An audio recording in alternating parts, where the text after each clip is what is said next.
Stop for a second, because what's happening right now in the Strait of Hormuz is a lot more dangerous than the headlines make it sound. On paper, the crisis should be easing. That is the official impression.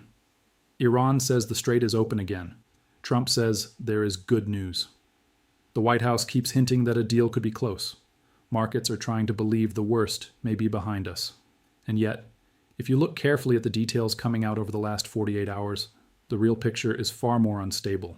Because this is not a normal reopening, this is not a normal ceasefire, and this is definitely not a normal moment for the United States. What we are looking at right now is a strategic choke point that may be technically open, politically contested, militarily risky, and economically fragile all at the same time.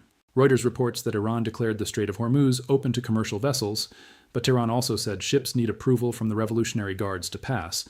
Only specific safe lanes are being allowed, and the U.S. is still keeping its blockade on Iranian ships and ports in full force until a deal is reached. And that is exactly why this matters. Because if one of the most important waterways on Earth is technically open but still moving under military permission, political threat, and deep uncertainty, then the crisis is not over. It has just changed shape.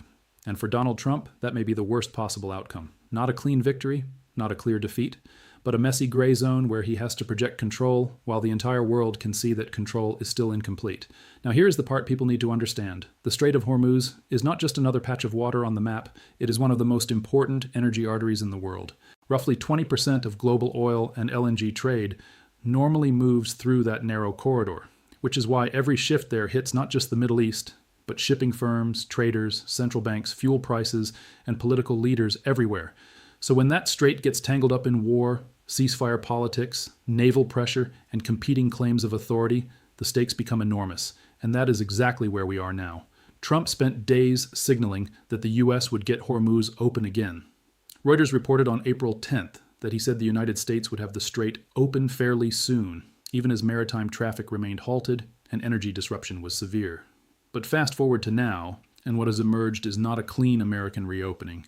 It is an Iranian reopening under Iranian conditions, while Washington simultaneously maintains a separate blockade aimed at Iranian maritime trade. That contradiction is everything, because Trump wants to tell a story of strength. He wants to say pressure worked, he wants to say Iran bent, he wants to say the U.S. is in command. But Reuters reporting suggests something much messier. Iran says the strait is open, yet it reserves the right to control who passes and warns it could close it again if the U.S. keeps violating the ceasefire framework through continued blockade measures. At the same time, shipping companies are still seeking clarifications, some attempts to move have failed, and traffic remains far below normal levels. That is not stable control, that is strategic friction. And friction is where panic starts. Now, I'm not saying Trump is literally panicking behind closed doors in some cartoon sense. What I am saying is this. Reuters reports today that the Iran war has exposed Trump's pressure point, and that pressure point is the economy. Higher oil prices, shaky markets, energy disruption, and the threat of wider inflation all cut directly against the image Trump wants to project as a president who delivers strength without economic chaos. That is why Hormuz matters so much politically. Because if this corridor remains unstable, Trump cannot fully claim the crisis is under control. And if he cannot claim control, the whole message of pressure, deterrence, and deal-making starts looking weaker. Now here is where the story gets even more dangerous. Iran did not simply say, the strait is open, welcome back, business as usual. According to Reuters, a senior Iranian official said all ships can now cross only with authorization from the Revolutionary Guards, except U.S. military vessels. Tehran also warned that if Washington's blockade efforts continue, the strait could be reclosed.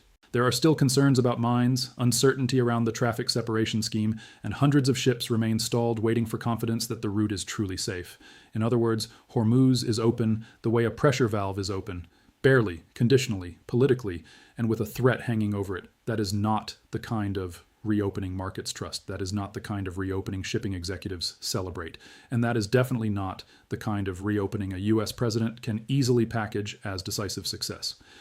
Now think about what that means from Washington's perspective. The U.S. has already committed significant military resources to its blockade and pressure campaign. Reuters reported earlier this week that the opening phase involved more than 10,000 personnel, over a dozen warships, and dozens of aircraft, with U.S. officials saying some vessels had turned around under pressure. That is a serious show of force. But a show of force only works politically if it produces a clean strategic picture. And right now, the strategic picture is anything but clean. Iran is not fully broken, Hormuz is not fully normalized, the ceasefire is not fully secure, the blockade is not fully resolved, the markets are not fully reassured. So Trump is stuck in the worst possible position for a leader who thrives on dominance. He has to claim momentum while operating inside ambiguity, and ambiguity is dangerous because ambiguity forces harder questions. If Hormuz is open, why are ships still hesitant? If the U.S. is in control, why does Iran get to authorize passage? If the crisis is cooling, why does Tehran still threaten to shut the route again? If a deal is close, why is the blockade still fully active? If the White House has good news, why is there still so much uncertainty hanging over one of the world's most critical choke points? Those are not small questions. Those are the questions that reveal whether a crisis is actually being solved or merely managed. And right now, everything points to management, not resolution. Reuters reported today that Trump says he has good news on Iran, but offered no clarity on the peace deal. That matters because vague optimism is useful politically, but it does not fix shipping routes, remove mines, reassure insurers, or guarantee that the strait will remain open next week if negotiations fail.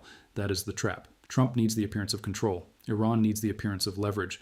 The world needs actual stability. And those three things are not the same. Now here is where the economic side becomes critical.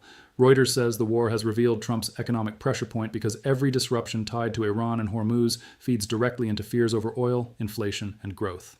Even when prices pull back on optimism, the underlying vulnerability remains because traders know the route can still be disrupted again. That means this is not just a military problem or a diplomatic problem.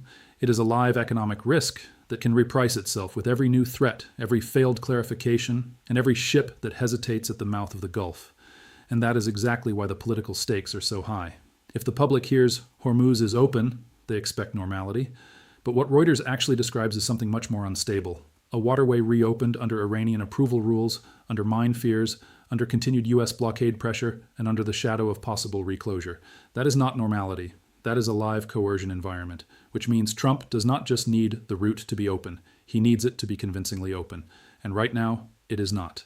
Now put yourself in the shoes of global shipping firms. Do you rush back in because a political statement says the route is open? No. You wait for assurances. You study guidance. You check risk advisories.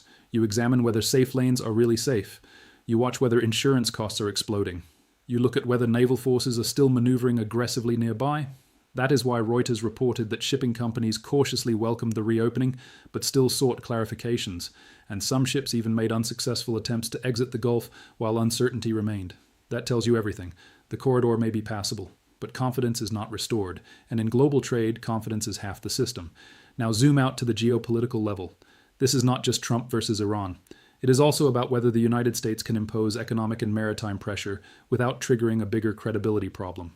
If Iran can reopen the strait on its own terms while Washington keeps a separate blockade active, the result is a weird dual control narrative. America has force, Iran has local leverage, and everyone else has to navigate between them. That is exactly the kind of situation allies hate and rivals study, because it suggests the U.S. can punish but not fully normalize. It suggests Iran can suffer but still disrupt. It suggests the crisis can cool but never really settle. And for a president like Trump, who sells certainty as a political asset, that is a serious problem. This is why the title matters even if the literal wording does not. Hormuz stays closed is not accurate as a straight fact today. Iran says it has reopened the strait to commercial traffic, but the deeper truth behind the title is that the crisis remains effectively unresolved. The route is open in a narrow operational sense, yet still constrained by Iranian permission, maritime fear, U.S. blockade pressure, and the ever-present threat of reversal. So if you are looking for the real takeaway, here it is.